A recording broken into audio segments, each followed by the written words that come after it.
we were there before the freeze or before the cold weather, and so the mapani leaves were on all the trees. In best case scenario, when you were down there and we were on tracks, you might be able to see 50 yards, maybe. And I mean, we were busting buffalo that were 30 yards from us and never even saw them. That SCI is truly first for all hunters. Yep. And so whether you hunt rabbits or if you're just a deer hunter in somewhere in the South, SCI is here and they're protecting our rights and do it daily, because our rights are always being encroached by people that oppose our point of view. So we generated our best year so far to date, just over $1 million in a one-day event, which is something that we as board members, had set as a goal years ago, but weren't sure if we were ever going to be able to achieve. So it's nice to see that our fruition come true. What's up, guys? Welcome to episode 2 of the Tejas Hunt Club podcast. This was going to be pretty cool. We get to sit down with Brandon Bredemeyer, who is the president of the West Texas SCI chapter. We got to cover their event a couple weeks back. We did photography and videography for him, and I wanted to sit down with him and talk about the event, him hunting, what it takes to be a president for an SCI chapter. So coming up, we're going to actually be going to our first Bay competition down in Nixon, Texas. It's going to be the El Perro Loco Bay Comp. I'm actually going to enter Shadow and Case, my 2 dogs, in the Bay competition, see how they do. Pretty excited about that. We're also going to be getting ready for TAC, Total Archery Challenge. In podcast land, it is February 7th, so tomorrow is the sign up for the Texas event. So when you hear this, I'm sorry, it's too late to sign up. But right now, it's still enough time. After that, we're going to be turkey hunting. We got a couple trips lined up that we're going to go on. 1 right now, 2 right now are filming jobs. So we'll be filming somebody else hunting, but we'll probably try to squeeze in some hunting in ourselves there. Hopefully some fishing trips coming this spring. We have a couple guys we're going to be working with, creating some content for them. Or if you are a guide for hunting or fishing and you need content created, hit us up. RMC Media, we do great work. We'll work with you, create you some stuff. We run your social media pages, help you out. Digital marketing needs. Future episodes coming up. We're going to be sitting down with Charlie Maynard, a safari specialist. We're going to do an Idaho recap, Jared and I's mule deer trip that we did back in November. Wild Bill Weekly. He's if you don't follow him on Instagram, you should. He's got some pretty cool photography and stuff that he does with wildlife. He's going to be on the podcast. We're going to have Tom Paul Glazer from Texas Buck Registry, kind of talk about the registry and what they have planned for this year. If you don't follow them, you should. It's a statewide thing. If you shot a buck this year, you should get it registered on Texas Buck Registry. And we got some more episodes coming up too. We want to sit down with people, talk about hunting, talk about fishing, talk about how to make sure we keep it going, and our kids and grandkids get to do it. So appreciate y'all listening to the podcast. This is something new we're trying, so I'm sure we're going to have things we're going to mess up, but we're going to try and keep those to a minimum. If you don't follow us on social, please do. We have Tejas Hunt Club on Instagram. It's Bar MC Media on Instagram. It's Bar MC Media on YouTube. My personal is McDowell_Brandon. We'll be doing this podcast. I'll have other hosts. Megan will be hosting some podcasts. She'll be here sometimes. Buddy Jared, we're going to do the Idaho recap with. He'll be here on hosting sometimes. So thanks again for listening to the podcast. Really appreciate it. Follow us on social. We'll be dropping these podcasts weekly, as long as we keep guests coming in. So if you want to be on the podcast, if you have an idea for the podcast, something you want us to talk about, somebody you want us to get on, let us know. Comment, DM. Oh, also, I know this is the second episode, but if you liked it, leave us a rating. We definitely appreciate it.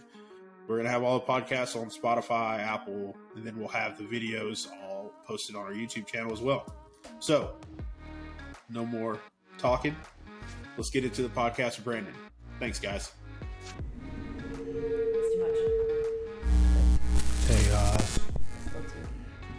Tejas Hunt Club Podcast is the podcast for you and you and you and you. What's up, guys? Welcome to the podcast. I am sitting this afternoon with Brandon he's the president of the SCI West Texas chapter. We actually at BarmC Media covered the event for him, did photography and videography. It was an awesome event. It was our first time going out there. My first trip to Midland. So you always hear about it growing up in Texas, Midland, Odessa area and everything. But it was nice to head out there for the first time and get to see it. But I am going to turn it over to Brandon here for a second, let him introduce himself, kind of give his background, I guess, and how he grew up hunting and fishing. Or I know he's a shotgun guy. That's kind of how how I found his page, Sporting Clay stuff. He got some pretty cool pictures. So I'm going to turn it over to him and let him introduce himself.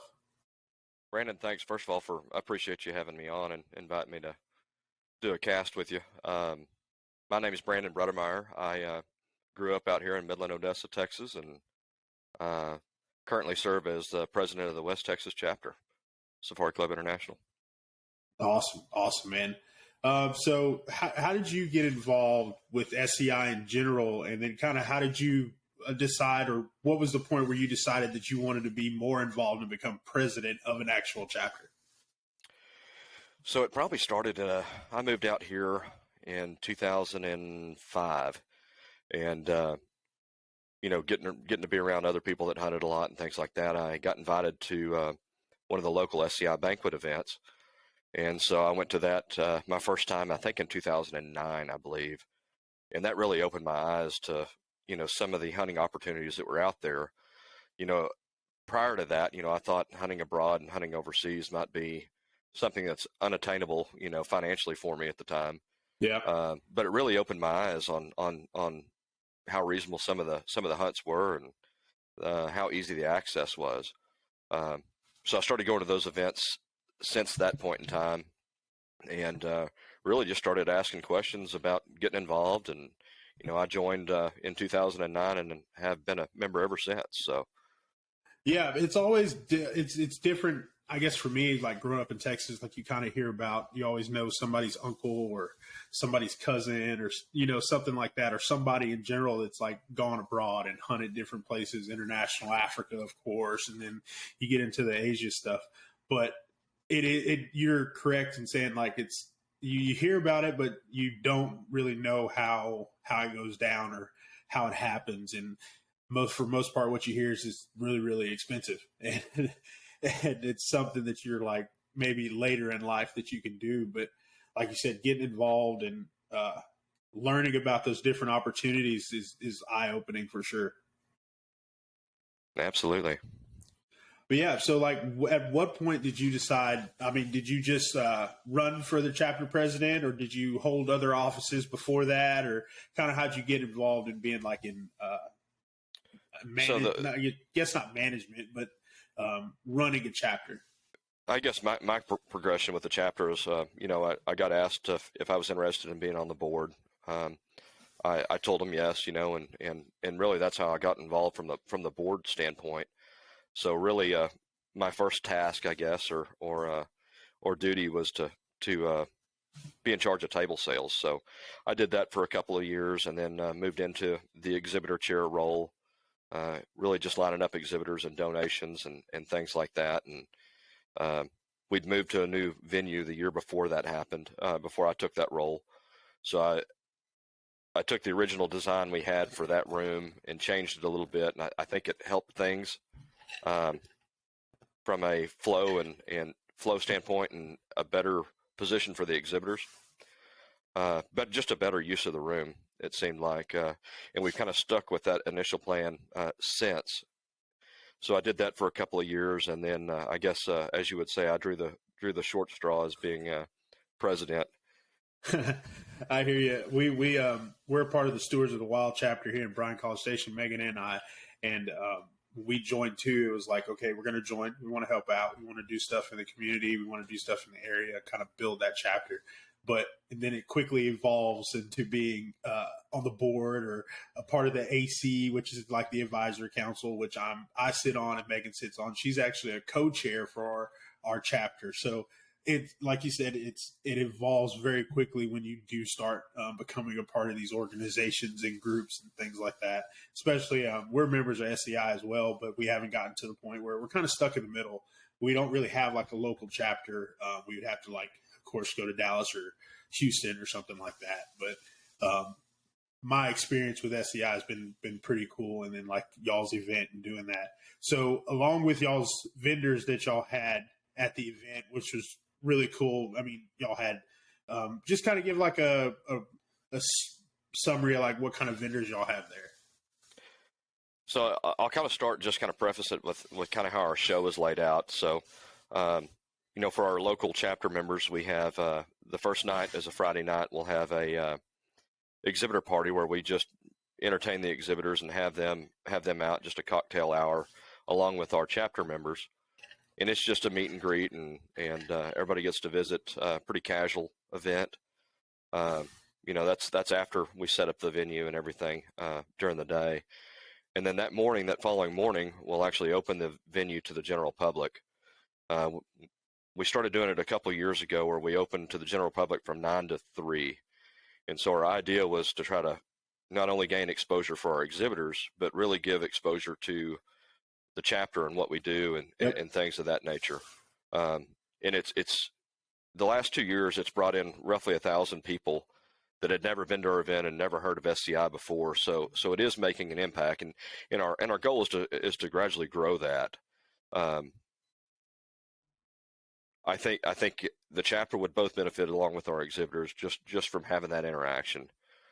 And then at 5 o'clock we close that down at 3 o'clock, and then at 5 o'clock we open for just our banquet event.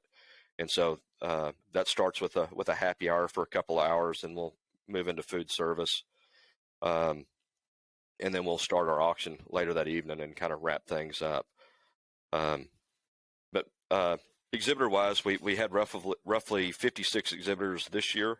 Nice. The year prior, I think we had 68.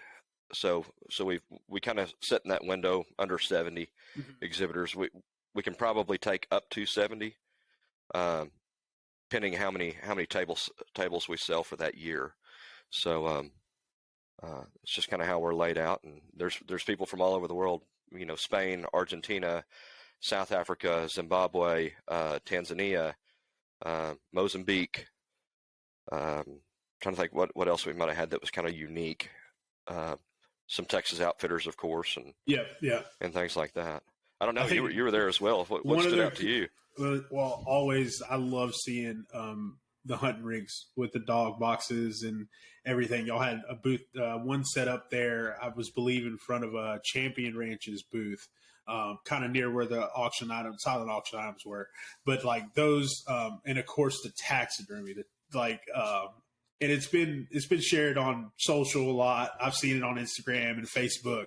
But Safari Studios, I believe. That mount, that mount with the coyotes and the buck is awesome. I saw it at DSC the first time, and I was like, this is really, really cool. And then coming out to y'all's event and actually getting to speak with them and stuff, it was pretty cool to talk about how they came up with that design. It's awesome. And I mean, if you haven't seen it, you need to search it, Safari Studios, and check it out, because it's basically a huge whitetail buck being chased by 3 coyotes, one of which is being tossed into the air by his horns, and the other 2 are kind of hanging off the back trying to bring him down. But it's something that unfortunately happens in the wild, but being able to bring that to life with taxidermy is pretty cool. But yeah, we had a great time at y'all's event. We cover a lot of events like that. Excuse me. And that one definitely stood out on how it was ran, for one. Smooth. Everything was on time. We had people there. Everything we needed or we got. So it was awesome. I like seeing those events and stuff that still happen, because I feel like those smaller shows, those local shows, of course, you have your DSCs and your Houston Safari Club, but those shows like your chapter puts on or kind of fill that, because a lot of people, especially in y'all's area, can't make it across Texas to go to those bigger shows, and it offers those vendors and those companies a way to reach the public, and then also the public to see those vendors and everything. So it was definitely awesome. And then kind of moving on, y'all's, like you said, you brought up y'all's auction and the evening festivities. That was the turnaround from leaving the vendor showcase and everything. And of course, it was all still set up, but then coming back and then having all the tables and all the gear and swag that y'all had, like the hat that you have on right now and the stickers and everything. It was really cool to see that. And I know that just from doing events ourselves with the organizations we're with, it really takes a lot of people that are dedicated to getting all that done. So, like, one question I had: do y'all do all that in house, or do y'all have like another company come set up? No, we're almost 100% volunteer based organization. So we have 22 board members, and then we have one full time paid employee, which is basically our CPA. Okay.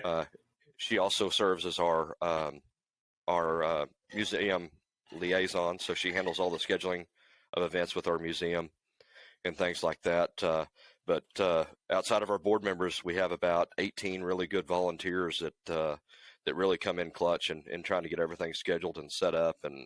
And to be honest, I mean, everybody, every board member, every volunteer truly does their job flawlessly. I mean, it's really become a more of a well-oiled machine.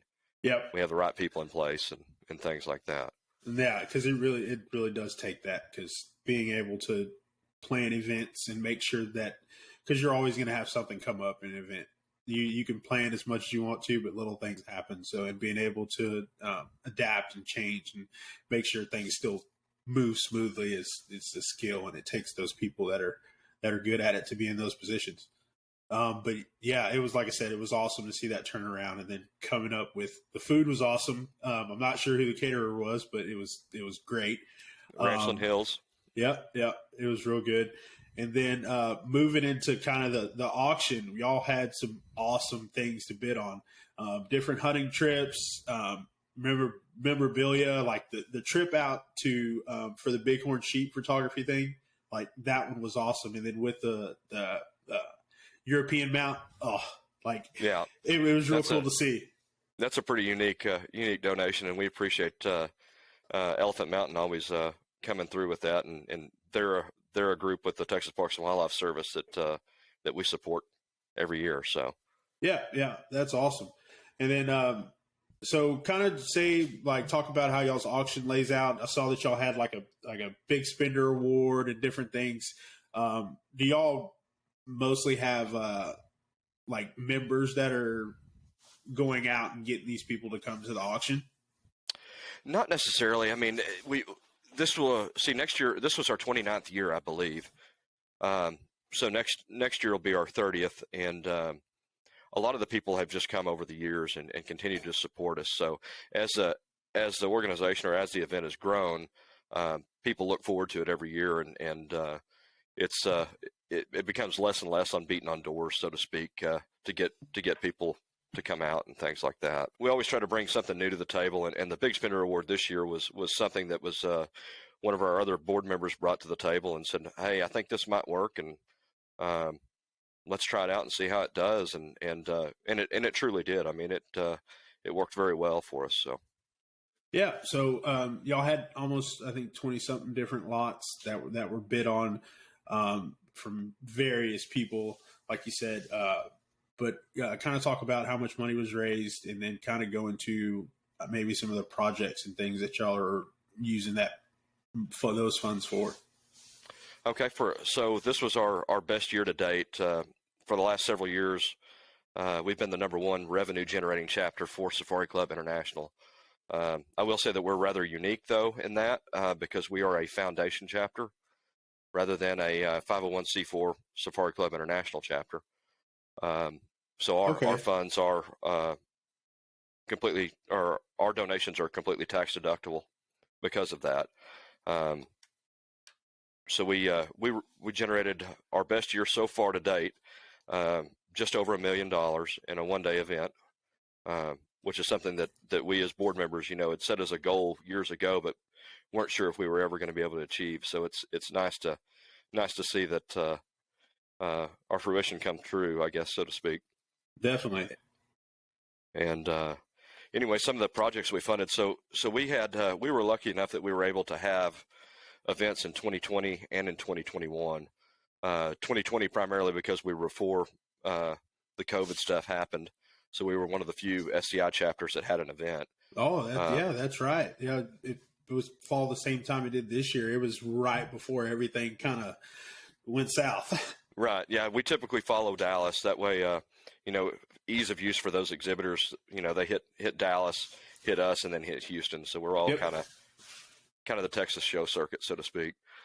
But yeah, just kind of give you an idea of what we do. In 2021, we supported roughly $500,000 to both local and abroad nonprofit organizations. So, just to kind of give you some of the high ones, we did a project with Soaring Argentina for a Wayne Graham Memorial Clinic to be built in Argentina. We have a local Boy Scout ranch that's out in the Davis Mountains. We supported them for just their scout operation, or ranch operations, and things like that. Cast for Kids is one out of Abilene through West Texas Rehab. It's a youth and rehab fishing outing for the youth. Oh, that's real cool. We've supported Trinity Oaks for years. They recently started a Permian Basin branch here in Midland, Odessa area. Yeah, so, I saw that. We went by their booth and talked to Tess Talley and John. I can't remember John's last name right now. John Stewart. That's right. Yeah. That's right. Yeah, so they kicked that off, and so this will be the third year that they've had a really successful HTO youth outdoor event. So it's a pretty neat deal, and they're always needing more and more volunteers to join in and help with that, because they're trying to grow it. And I think right now they're capped at 300 kids, I believe. So they'd like to get more. Still a big group, but yeah, definitely have more. We've done some work with Trinity Oaks out of their San Antonio, or I guess they're kind of their headquarters, the Thumbtack Ranch. We filmed some stuff for them on the veteran hunt through Neutrina and things like that, Record Rack. So yeah, that's definitely a great organization to work with and partner, because they do definitely some amazing things from kids, like you said, with out in the West Texas chapter, and then also the stuff that they do for veterans and first responders. So absolutely, it's definitely something so good. I'll hit a couple more local ones while we're here. Borderlands Research, they do a lot of research projects out in the Big Bend area. We support them every year. We have some endowments with Angelo State University, Sul Ross, and TCU. So we support those endowments. We mentioned Elephant Mountain with Texas Parks and Wildlife. Yep. New Roads Mission, that's actually a South African project, but builds children's homes, boarding schools, things like that in South Africa. Blood Origins, big supporter of Blood Origins. They're doing some great work. Oh yeah, Robbie's a great guy for sure. I got to talk with him over social and everything, and then got to meet him at a few shows and talk in person. And then Amy Bell, I don't know if y'all are familiar with like the Blue Bags program through Safari Club International Foundation. I wasn't, but I remember seeing the show, the little short film that y'all had at the show. It was a great story, and being able to see what those things are being able to accomplish over in Africa is pretty cool. Absolutely. So the Bell family is our chapter members here in the West Texas chapter, and so they've wholeheartedly supported this through the foundation, and we've followed their lead and really tried to push that project as much as we can and help them out. Hometown Heroes, that's a Texas organization as well, or recently Texas organization. They were at our show, and we continue to support those guys. And then Eco Defense Group, we did a project for Kruger National Park with those guys this year on getting a new Toyota Helix truck for their anti-poaching rangers. Okay, yeah. So that's pretty cool, man. That, especially like having them, it's tough to get equipment to those people and those guys working out there doing the anti-poaching stuff. Like I've heard from different organizations just how hard it is to get stuff and have them to be able to do their job. It's crazy. Yeah, you'd be amazed at how much a bicycle helps them. I mean, Yeah. just something so simple. Yeah, definitely. Inner tubes for the tires. I mean, Oh yeah, I'm sure it's the one getting the bicycle is one thing, and then you get a thorn in your tire because you're in Africa, and then how long does it take to get a pump? How long does it take to get that? yeah, Like you said, the inner tube or anything. You've been to rim, like yeah. I haven't been to Africa yet. It's definitely on my list, but I've had buddies that have been, and Megan's been also. She went to South Africa a few years back, but just hearing like about that, then talking to guides over there as well when they do come, like you said, for this, how they hit the show circuit here in Texas, and then they have to go back and they try to do a lot of because they don't have academies to run to. They don't have shields or anything else to go to get equipment for them to use. So they kind of have to grab it while they're here.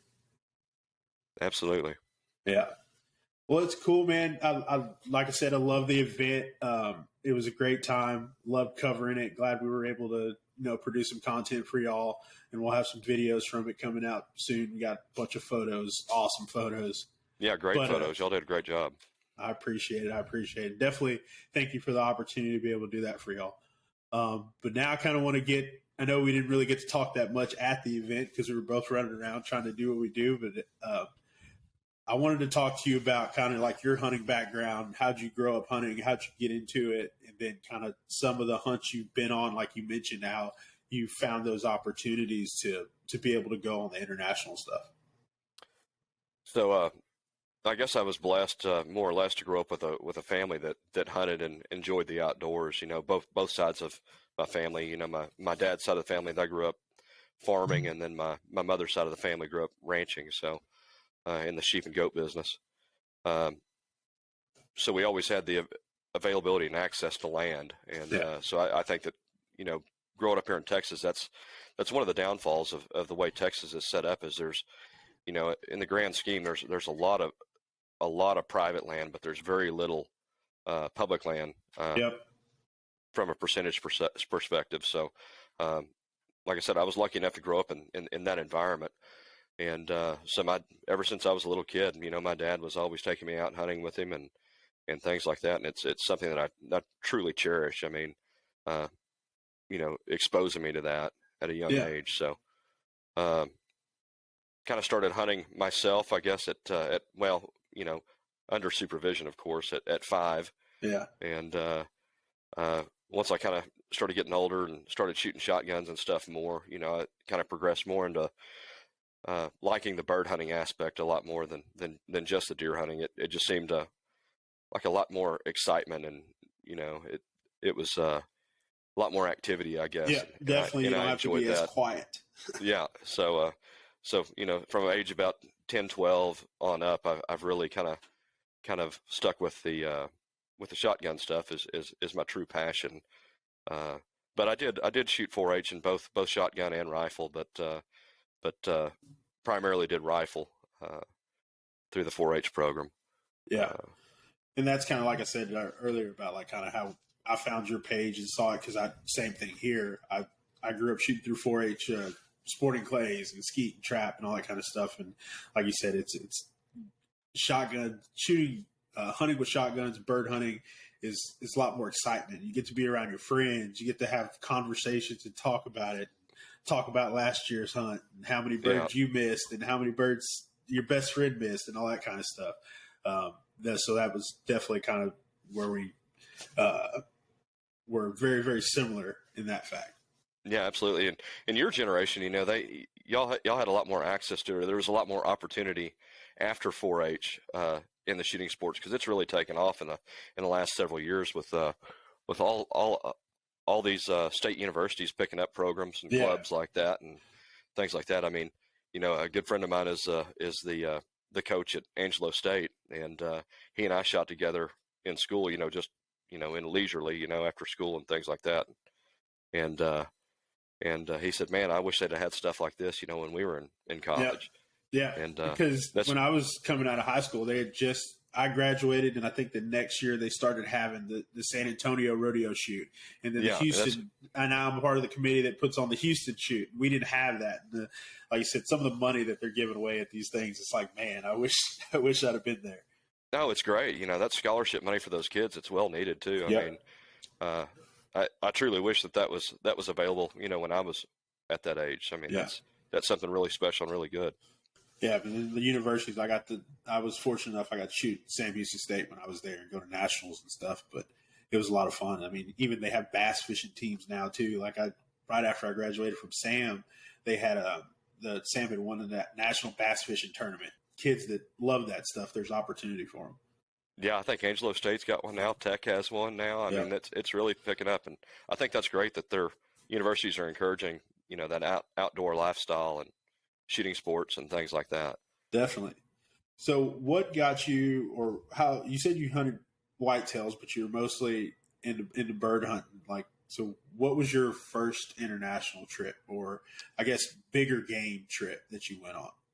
So I believe in 2009 I actually bought a hunt on the auction at an SCI banquet, ours here locally, and so my dad and I actually went on that trip together, and that was both of our first experience with Africa, and that's something that he and I will probably never forget. Something that we truly cherish, getting to spend that time together and see Africa and see the animals. I mean, it was unbelievable for those that have never seen Africa. I mean, just the amount of game in these hunting concessions is truly amazing. I mean, just the variety and this multiple species, and the park system was the same way. We spent some time in Kruger, absolutely beautiful. We got to see rhino, got to see elephants and leopard. I mean, it was truly amazing.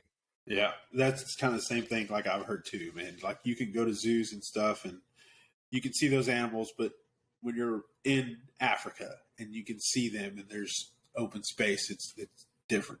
Yeah, being ground level with them truly changes your perspective. Yeah, definitely. Because most of the time you're on a skywalk or something like that, looking down. Exactly. On it, you really figure out how tall a giraffe is.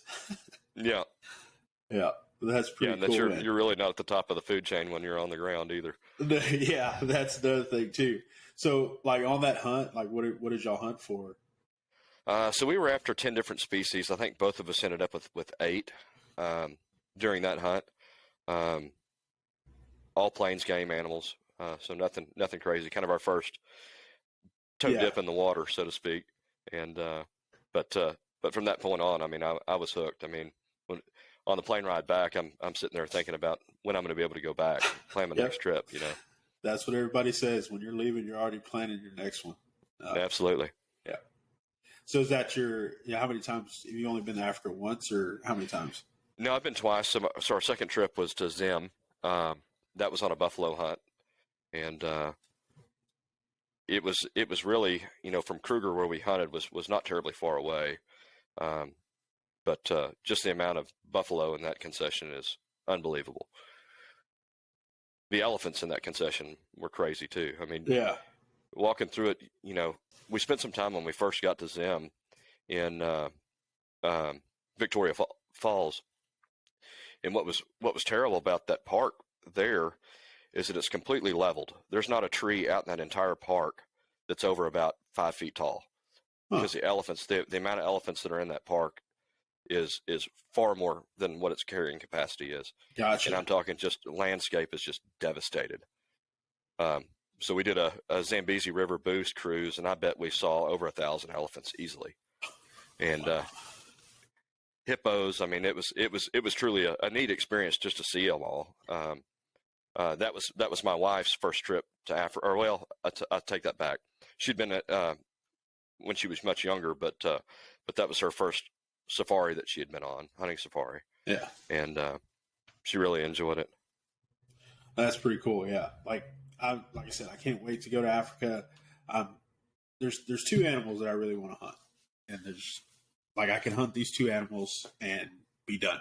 Probably, probably not. But if I cross these 2 off or experience You'll start another these list 2 hunts, I'll start another list. Yeah.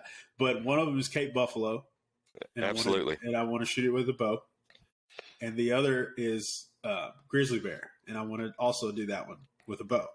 So whenever I hear somebody's been on a buffalo hunt or been on a grizzly hunt, it's like, okay, tell me about it. I want to know how did it go? How did it feel? I guess you can you probably can explain it, but you probably don't know. You probably won't comprehend it unless you're there. Yeah, I don't think that you could ever project that excitement or that feeling, so to speak. But I mean, you've seen pictures where a buffalo is looking at the camera and it just looks like he's staring straight through you. Yeah, And that's truly how you feel. I mean, you know, what I was getting at with the elephants when I started out was in the hunting concession that we were in, there was so many elephants in there, but you truly couldn't tell that because the trees were so tall. I mean, they weren't destroyed like they were in the park. And so we were there before the freeze or before the cold weather. And so the mapani leaves were on all the trees. And best case scenario, when you were down there and we were on tracks, you might be able to see 50 yards, maybe. And so for 5 days straight, we spent all day on buffalo tracks, all day. And then we busted some buffalo, and we were after the first day we were after three lone bulls, and then the last 2 days there was only 2 bulls. But we stayed on them, and I mean we were busting buffalo that were 30 yards from us and never even saw them. And so the 5th day, the day that I actually got a buffalo, and it's funny because it's funny now to laugh because at the time, you know, it's like at 6:30 or 7 in the morning, and my wife and I just found out that she was pregnant right before we left. So we're getting out of the truck at 6:30 in the morning, getting back on these tracks, and I'm like, "Hey, grab a bunch of snacks and stuff because we may be out all day." Yep. And she's gonna kill me for saying this, but she didn't. She said, "I'm fine," and I said, "Okay." And so we're on tracks, and we bust the buffalo about 1:00 in the afternoon, and so we just kind of say, "Okay, we're going to take a little break here and let the buffalo settle down, and then we'll get back on them." And that's when she has like complete hanger meltdown, and just totally loses it for about 10 minutes, and then she's like, "I'm okay after that." Yeah. And so anyway, so about 3:00 that afternoon, we get back on the track, and it's probably 4:30 or 5 when I made the first shot, and that buffalo was maybe 45 yards when I made the shot, and I had a window literally about this big to try to feed the bullet through, and right as I shot, that he was quartering towards, and right as I shot, he turned and to sweep away. And so my shot ended up hitting way back. I was trying to angle across as much as I could, and so I hit him in the back of the rib cage.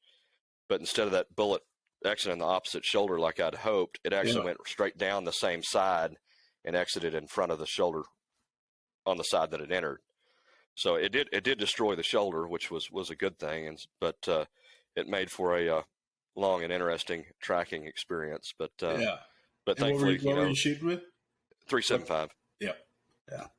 But thankfully, those guys, you know, encouraged me to keep pushing him, and we kept pushing him until we got him. I mean, we didn't, not any charges or anything crazy like that, but he was trying to escape, and we got the opportunity to go ahead and take him. But it's a cool experience, man. I mean, they mean business. You know, I've heard a lot of stories about guys that had much more exciting buffalo hunts than that. You know. Yes, definitely. I've heard stories too. It's you hear those stories and you're like, okay, yeah, I understand, and then you hear another one, and you're like, okay, maybe this might happen more than not. But that's pretty cool, man. But once you hunt one, you'll hunt another one. I promise.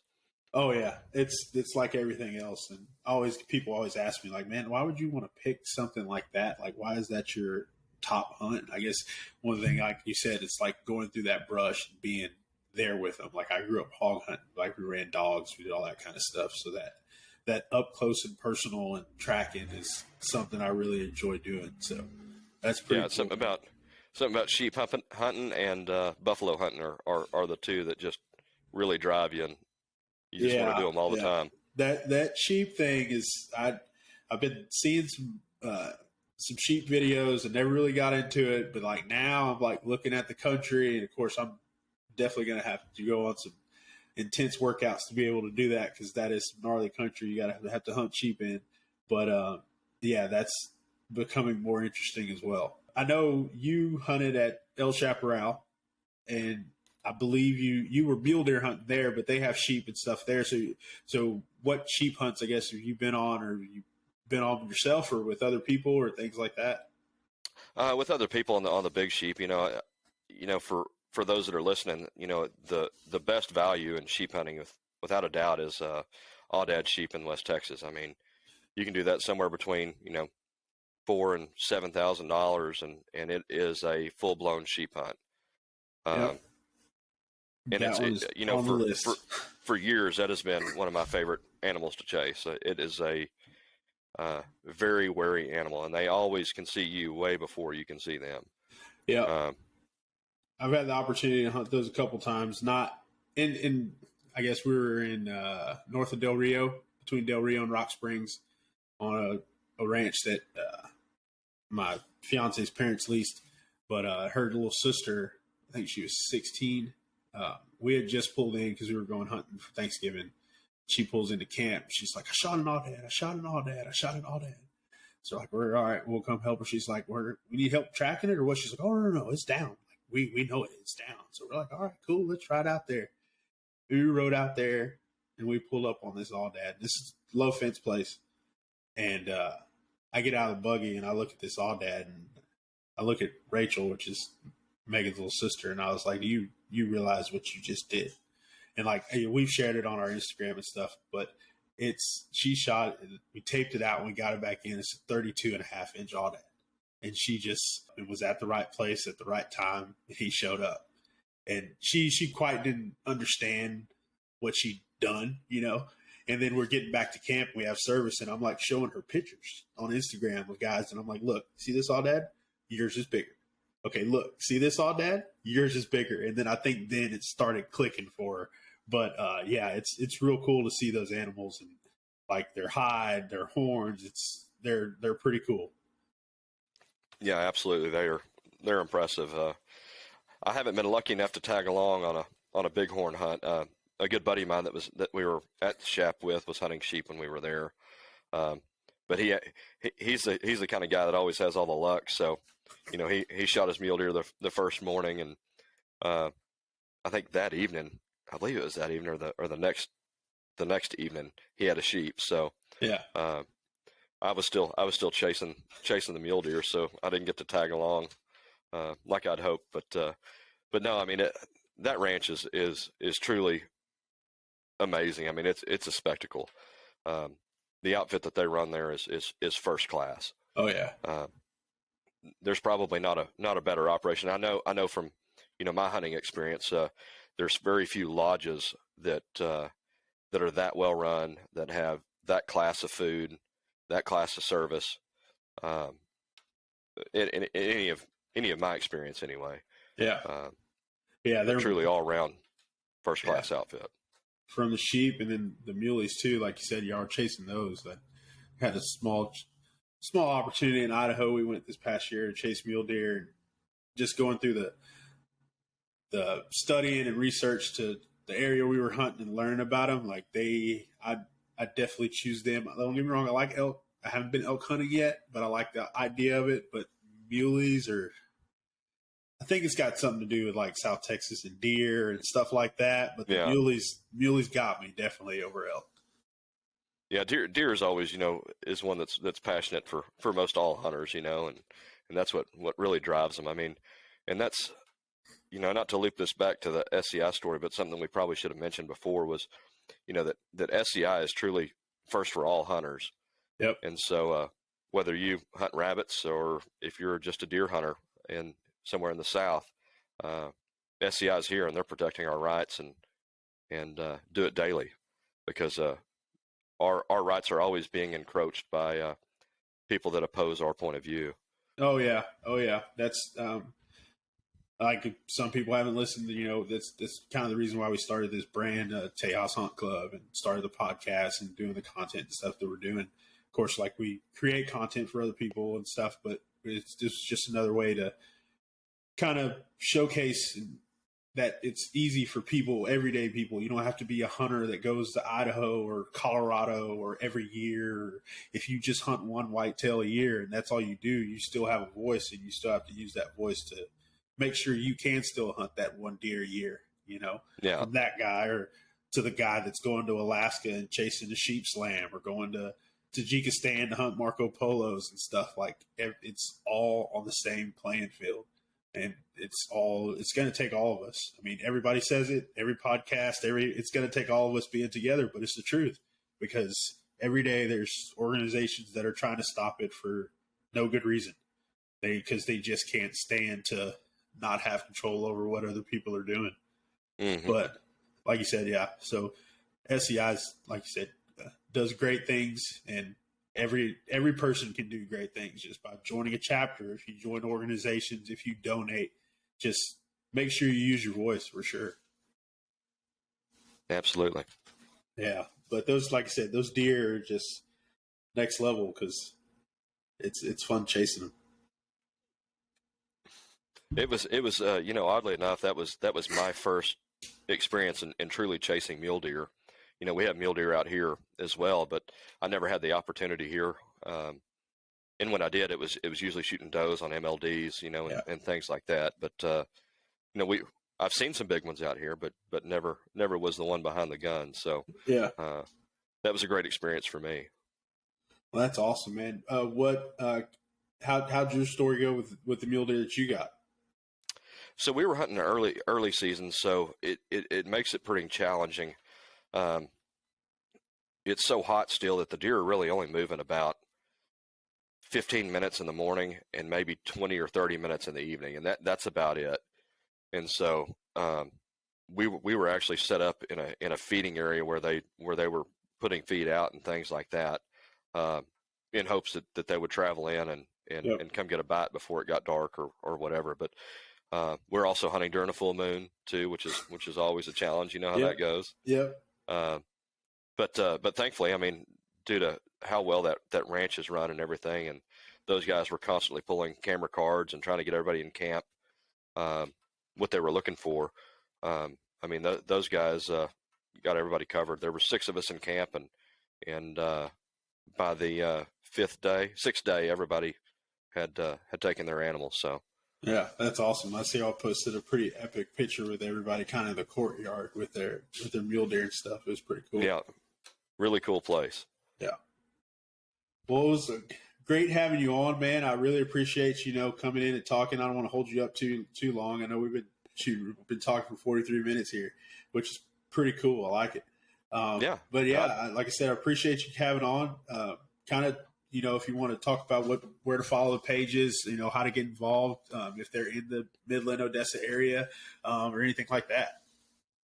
Yeah. So the easiest way we do have a website, www.sciwesttexas.org.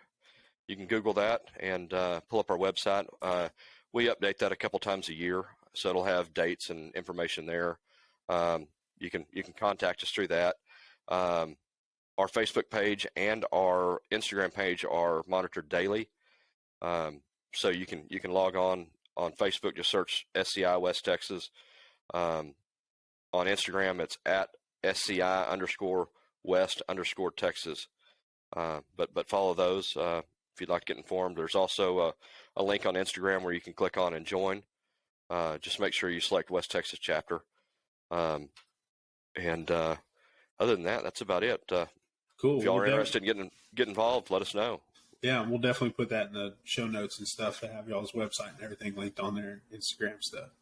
Thanks, man. No problem at all, dude. Like I said, once again, thanks for coming on. Thanks for talking. We'll have to do it again for sure. Yeah, sure. Appreciate you having me, and we'll plan a next one. Sounds good, man.